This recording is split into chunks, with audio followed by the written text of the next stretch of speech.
Hello and welcome to the CUBE English Program Videocast. CUBE is formally called the Hirao School of Management, which is part of Konan University. We hope you enjoy these videos and that they help you with learning English. Okay, let's get started. In today's episode, we will discuss reading strategies. We'll start with a few questions. The first question, why is reading so important for our study of English? Our next question, what does it mean to be a good reader?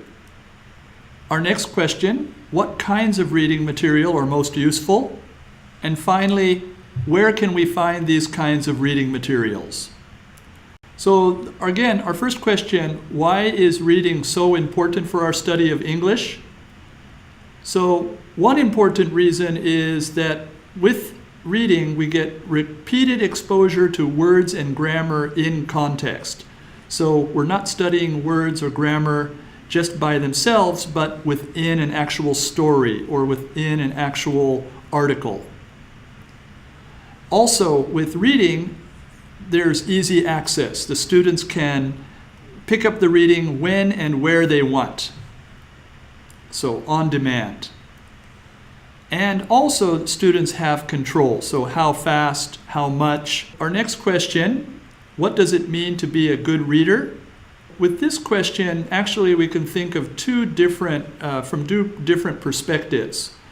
One is the balance between fluency and accuracy. Fluency is reading quickly, smoothly, and accuracy is the idea that we understand what we read. So we need to have a balance of both.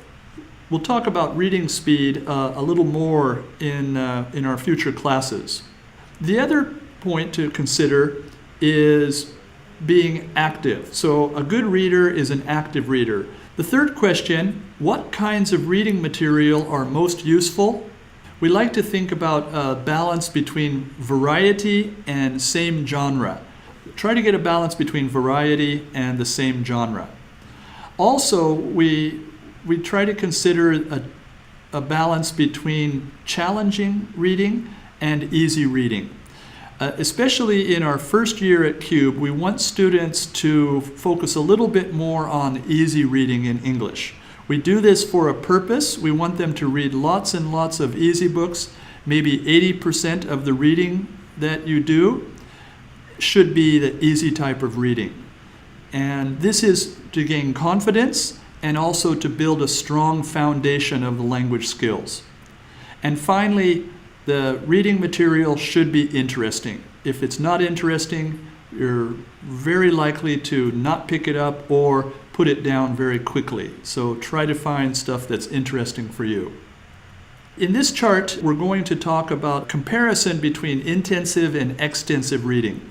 Intensive reading is the kind of reading that most students coming into CUBE have had experience with. At our CUBE English program, we like to focus on extensive reading, and we'll talk about what that really means. So when we compare the purpose, with intensive reading, the purpose is language study, and with extensive reading, the purpose is more general understanding and enjoyment.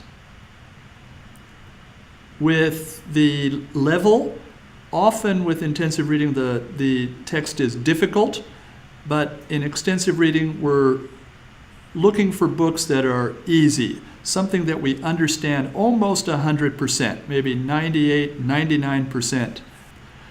As far as the amount, usually with intensive reading, it's not much. Maybe one paragraph, maybe one page, at most maybe one chapter. But with extensive reading, we do lots and lots. So we have students read at least 2 to 5 easy books per week in the first semester. Because the level is easy, students should be able to read a little more quickly. So with extensive reading, we're looking to build reading speed, to increase reading speed to where we can read fast and fluent. And who chooses? Normally with intensive reading, the teacher will assign the reading, but with extensive reading, the learner. So you choose what you want to read. And finally, about dictionary use, with extensive reading, we try to discourage dictionary use. Again, you should understand almost 100%. Even if there's one or two unknown words, you can either guess the meaning or it might not be that important. If you really want to look it up, you can look it up after you stop reading. So the other part of the reading strategies, we'd like to talk about sub-skills, reading sub-skills in our CUBE English program.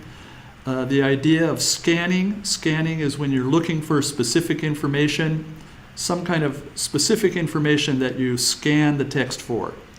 Skimming is when you read something very quickly. You're not trying to get in everything, but try to pick out some of the main ideas, main points from a text. So scanning and skimming. Also, we try to teach our students how to predict. So try to imagine what's going to happen next in the story, what's coming up. And guessing. Guessing is a very important sub-skill. With guessing, of course, you're going to come across unknown words, and instead of using a dictionary, we want you to guess. And then finally, the idea of chunking. This is where we take sentences and break the sentences into meaningful parts or meaningful chunks. This will also help you with your comprehension. So, what level to read? We suggest that students in the CUBE English program start with easy starts and level 1 books. Almost everyone should start with the easy starts, but we want you to read at this level for all of April, and then talk to your teacher and then discuss possibly going up to the next level. If this is too easy, just read more books. The key word is quantity. So, how much should I read? We ask that students in our program aim at 2 to 5 books per week. And we want you to read a little bit every day. It doesn't have to be long, 15 minutes, 20 minutes, 30 minutes if you can, but spend time reading in English every day. So our advice, start today, go to the Media Center and choose your book. Best wishes for your success. This has been the CUBE English Program Videocast. Thanks for joining us, and best wishes for your success.